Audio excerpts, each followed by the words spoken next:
That was terrific. I don't know if I need to hold this. Can you guys hear me okay? Oh, I'll get to slump and I won't be yelled at by my director. Excellent. It's great being here tonight. Thank you for that great introduction. I love this topic. I think about it all the time. I always have. I am fond of saying I wish I was born 1,000 or 3,000 years in the future. I don't know if you know this barroom game. You might know it, where you say you're allowed to go to 2 points in time as a fly on the wall. You can't influence anything, you can't change anything, but you can look at it. And I've asked people, I've asked teenagers, I've asked seniors, what points in time would you go to? Depending on your answer, you get to take a drink, but that's neither here nor there. And it's interesting what people say. I had one teenager, 14-year-old, say, I would go back to the beginning of time to see what really happened, right? I've always said, I would go about 1,000 years into the future, make a pit stop to get my orientation, and then go to 3,000 years in the future because I feel I belong there. Things don't move fast enough for me here, David. Anyway, so it's great to be here with you, and I look at you all as futurists because you're here celebrating these Future 40 series, the first time here with David. And regardless of your age, you're forward-thinking, and you're thinking about it, which to me is just amazing and inspiring. It's great to celebrate the Foundation's 40th anniversary with this juxtapose of looking 40 years into the future. I love that continuum. I grew up in Claremont, in San Diego here, and I routinely take notice of what's changed. I went away. I couldn't wait to get out of San Diego when I was 17. It wasn't fast enough, wasn't big enough for me. I went away to college in LA, traveled all around first as a nurse, and then also when I became a news broadcaster. So I see things changing here for the better. I see attitudes progressing for the better.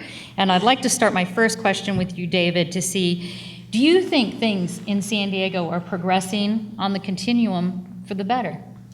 Well, I think it's uneven, as is always the case. I think of Americans as the adolescent culture in positive ways, because most human civilizations, those pyramids, were frightened child civilizations. And you can tell by who their heroes were, which is men on the white horse, the warriors, who wanted this pyramidal social structure, who enforced it. And whatever is the central heroic group of the era is driven mad by it, because they get all the money, the adulation, they go crazy. And that also explains human history. We're the first adolescent people in that we've shifted this burden of egomania from warriors just in time to entertainers. And I've dealt with Hollywood. Heck, I grew up in Hollywood. So I believe that Americans are inherently adolescent and therefore uneven. For instance, any set of adults who actually ran this county would have moved the airport to Miramar long ago, and taken up arms to get the Marines out of there if necessary. I think we could take them. An interesting, we could, an interesting note on this. I hosted a show with the past mayors of San Diego, about 5 of them, and I asked them, what's the one thing you wish you would have done as mayor? Every single one said, move the airport. Yeah. But here it is. It is the perfect gem of a location. It could not have conceivably been put better. But in any event, that's just a crackpot opinion. And there are lots of places here for crackpot opinions. For example, Don Norman, the great design guru, has just set up a design center at UCSD, just downstairs from the Clarke Center. And he's also helping to establish the Domus School of Design at the downtown New School of Architecture and Design. And I wanted to mention that. There's all sorts of aspects of design. As a matter of fact, Ben Bratton, are you here? Professor Benjamin Bratton is back there, who happens to be Bruna's nowhere near as attractive half. And he is helping to set up a program for speculative design. where science fiction merges with design. So we have the intellectual oomph here in town.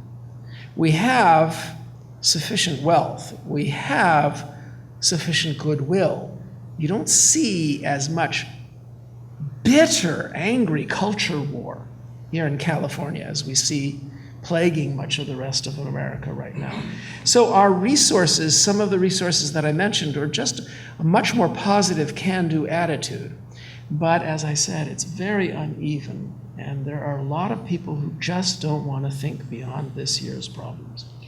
Why do you think it's important to think beyond this year's problems, and I mean in a action-taking way? Well, because that's what we're programmed to do.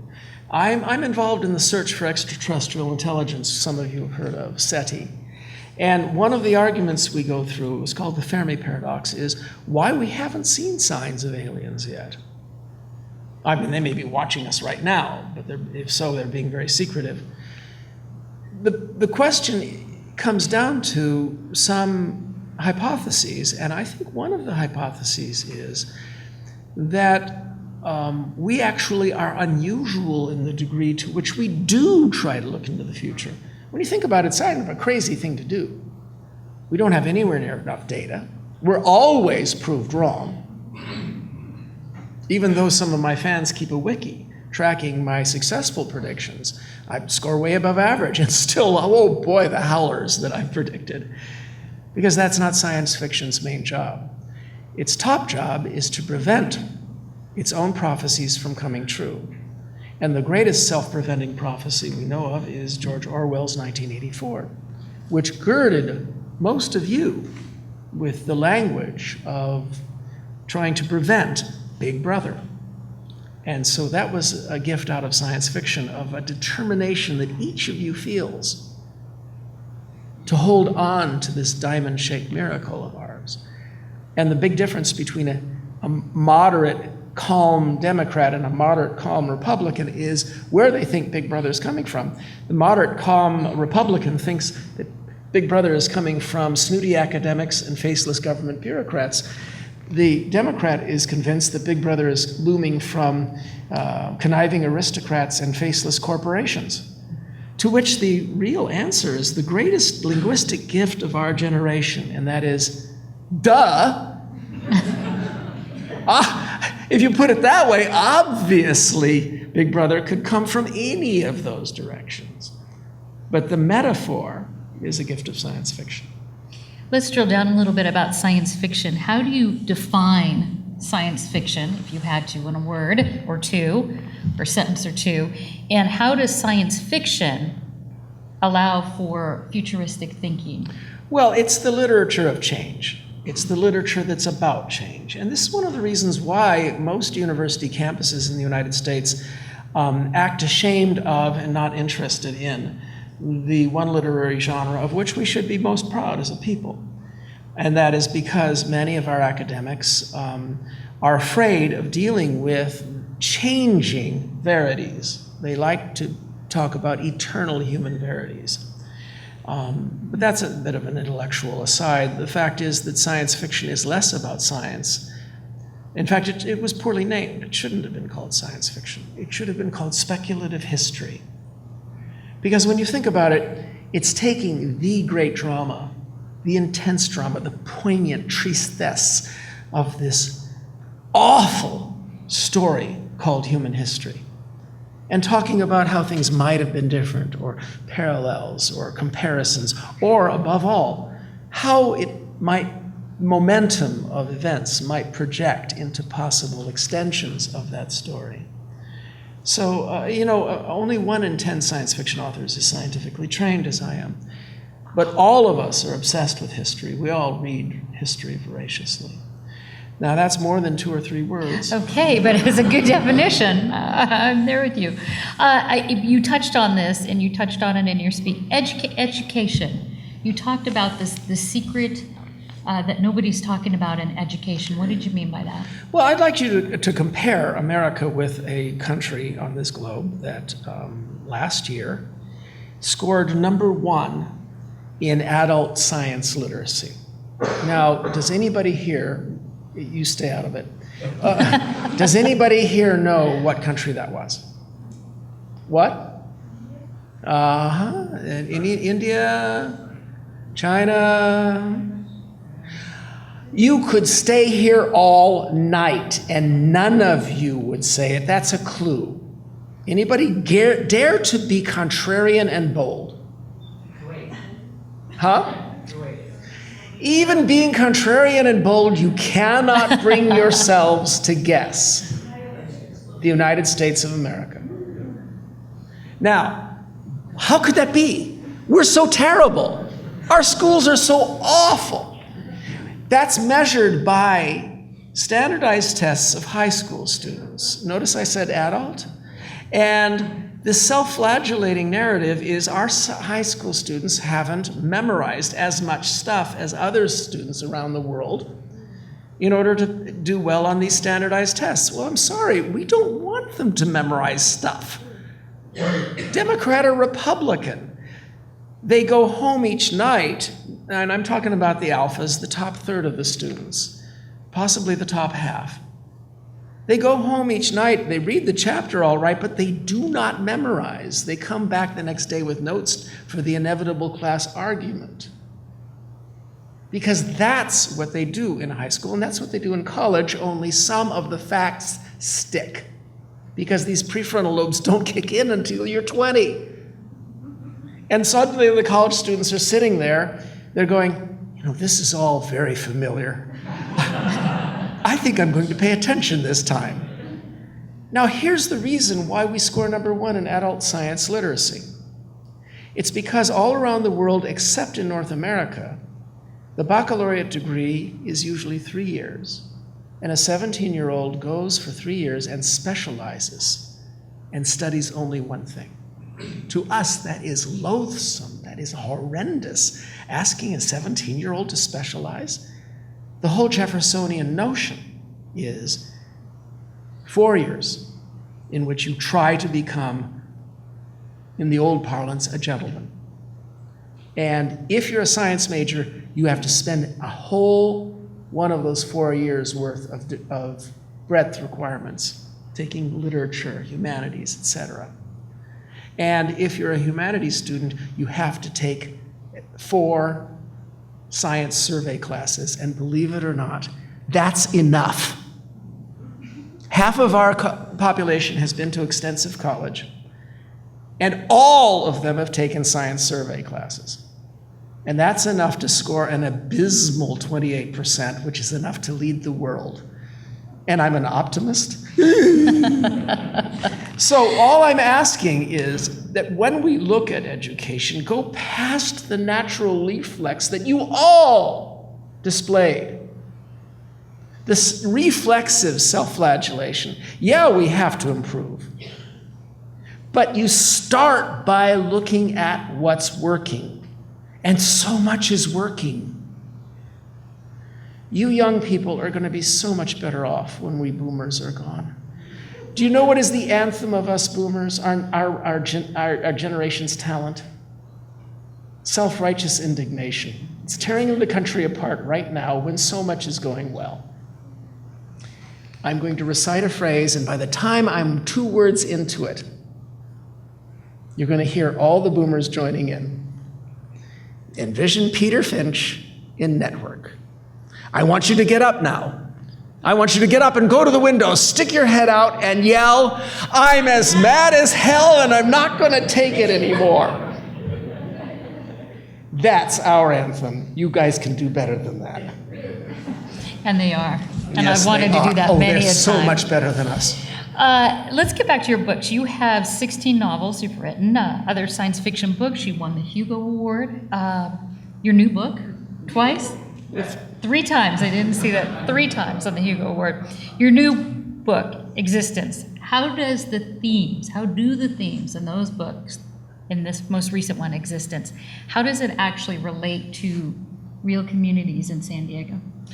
Well, there are a couple of scenes that are set in San Diego toward the beginning of the book. Then things move back east, and an astronaut pulls something in from outer space.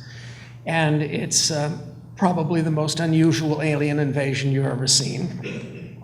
But that's a way by which I can keep a narrative arc that explores some aspects of human destiny, but also tries to follow the methodology that was invented by John Dos Passos in a book called USA back in the 1930s, and it was copied by the great science fiction author John Brunner in the 1960s in a great book called Stand on Zanzibar. And it's where you not only have your continuity narrative of characters, but you also have interspersed glimpses of this world, a TV show, a futuristic conference, a train or bus ticket that shows aspects of how technology and our own evolving nature as a people changes our tool set. And in the background is this thing called Awful Day that left downtown San Diego mildly radioactive. And the trick you do is then you refer to Awful Day the way people refer to the Korean War, in passing, with hardly a thought, because we dealt with it, we coped with it. And the pain is still there, but we go on. And that's what the greatest generation did, our parents and grandparents. They suffered so vastly more pain than we ever did. They suffered a 9/11 once per month, and that was mild compared with what Europe and Asia were suffering. And they didn't whine about it. And as New Yorkers on 9/11 stood on the rubble and faced east and said, "Is that all you got?" That's the attitude that we should be taking. My mother, who raised me, they were an older generation, World War II, and they had Buck Rogers, right? They had grown up with Buck Rogers. I'm sorry, your grandmother. Older, yes. Anyway, and my mother used to tell me, watch science fiction, watch Star Trek, watch these things, because everything you see in it will come true. Her thought was, if you can imagine it, you can do it. Puts a lot of pressure on you. What a mom. She did. And my thought was, I looked all of the time. I continued to look to say, oh yeah, you know that little where you talk on Star Trek? Yeah, we just do it in our ear now. It's the only difference, right? So give us a few examples of how you see science fiction predictions of the past or representations thereof have actually come about. Well, first off, Star Trek is a very special case because Gene Roddenberry had the guts to say human beings, our children might learn from the mistakes of their parents. They might be better than us, and their children better than them, and their children better than them. It's what we want. So why not ever show science fiction, show in our images of the future, what we want to have happen? Why are 99 out of 100 sci-fi cinema, and to be honest, the literary extrapolations, so pessimistic and dour? Well, the big reason is laziness. Your job as a film director or as a writer is to keep your heroes in jeopardy for 90 minutes, because then the reader won't put your book down.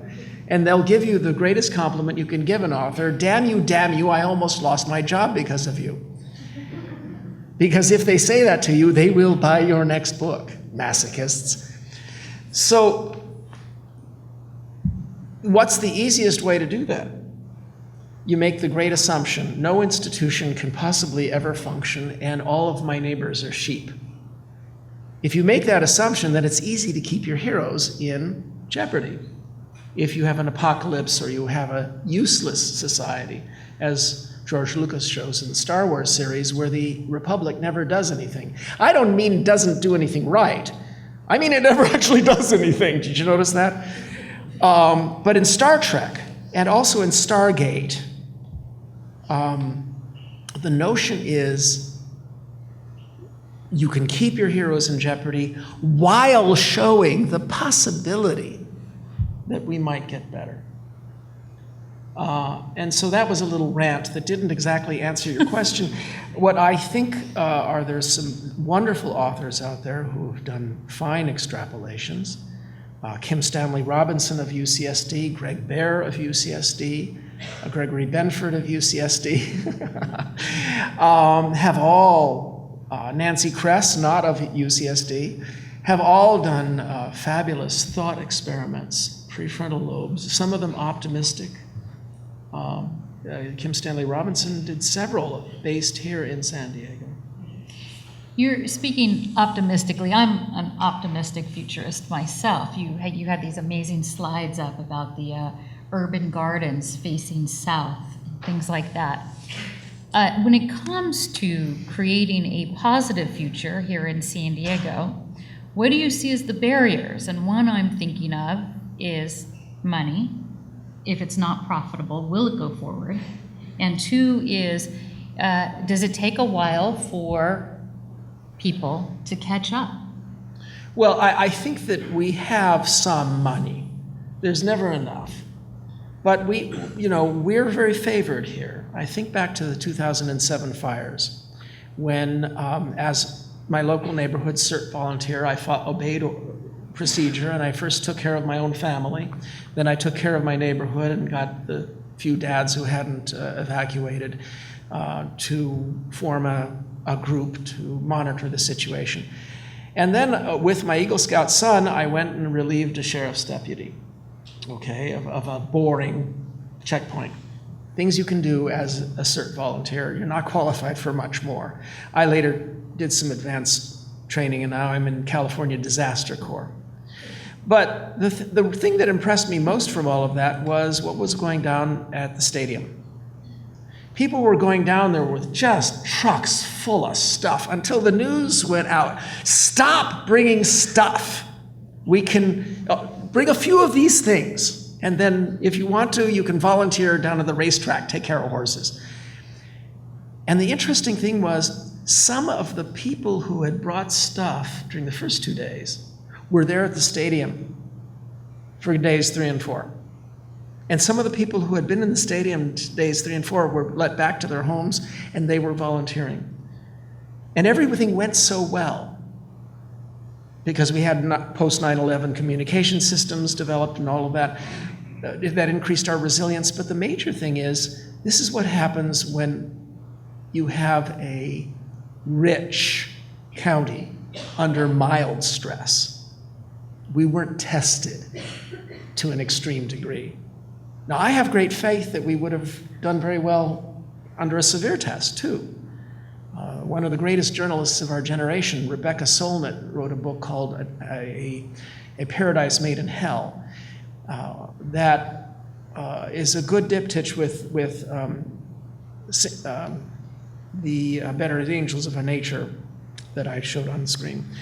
And it shows that our dismissal of our neighbors is completely unfair. Whenever citizens feel empowered, especially Americans, above all Americans, whenever they feel at all empowered, they respond extremely well in a crisis, as they did in New York in 9/11. So I think that one of the things we have to do, and there's enough money for this, just not the will, is to focus on the worst scenarios and think, what are the resilience factors that would help us to perform well? But also, what are the anticipation factors that will help us to lift our gaze from the next 2 years to the next 10? I'm not asking for 40. You in this room can handle 40. But what can we do to raise the gaze? And I think, just speaking off the top of my head, I think one thing we could do as an urban American city is emulate what goes on in red America, in rural America, and that is the elevation of the high school to an important urban center. Everything in small town America revolves around the high school. Everything. And I think that we could get more of a neighborhood feel if we had an endeavor that tried to stimulate using the local high school auditorium as a way of getting neighborhoods to become consistently more involved. That's just a little crackpot notion of mine. That's a good first step. One other thing you mentioned was the Qualcomm cell phone relay. Yeah. Is that happening right now? Well, Is they that ready to Qualcomm, go? I don't know. Because I will so do that story. I don't know if they did it because I had 4 years earlier yelled at them about it. I'm always willing to take credit, but for predictions. But I do know, and I held meetings with them, that they have this capability in their chipsets, but that the cellcos are extremely unwilling to figure, even though you should be able to program the system so if somebody is outside a cell phone network and sends a text that is passed along, you charge them for it. I mean, how is this something you're reluctant to do? Because the resilience that it would add to America is stunning. You could knock down every cell tower in America, put a few repeaters across the Great Plains and the Rockies, and someone at Atlanta would be able to send a 1930s level telegram to somebody in Seattle. And this could hold the country together. Just this one capability. The reason I bring this up is, can you give us some other examples of here in San Diego how you see maybe what San Diego might look like in 2055? Well, you know, I can do the whole range. In existence, I show a city that is resilient in the face of it having been one of the dozen cities that was struck by awful day. And yet it is reacting. It's vibrant. Property values are depressed because of the radioactivity, but it's not heavy radioactivity, and people are persevering. There's a local tax on young couples that want to have children. You can't move here until they're 6, you know. But other than that, we're adapting. Now, I can take the extreme, as I did in The Postman, of what if we collapse? And the thing that I tried to do in The Postman that is unusual for post-apocalypse is that I emphasize citizenship. I emphasized the notion that short of feeding their own kids, what would be the first thing on the minds of any of you living in such a world? How can we get it all back? And you never see this in post-apocalyptic films or anything like that, even though it's what you would think, it's what you would think. How can we get it all back? And all it takes is an inspiration to get people to think, well, we can. But at the optimistic end, what can we do? Science fiction. Read more science fiction. My mother says it's going to come true.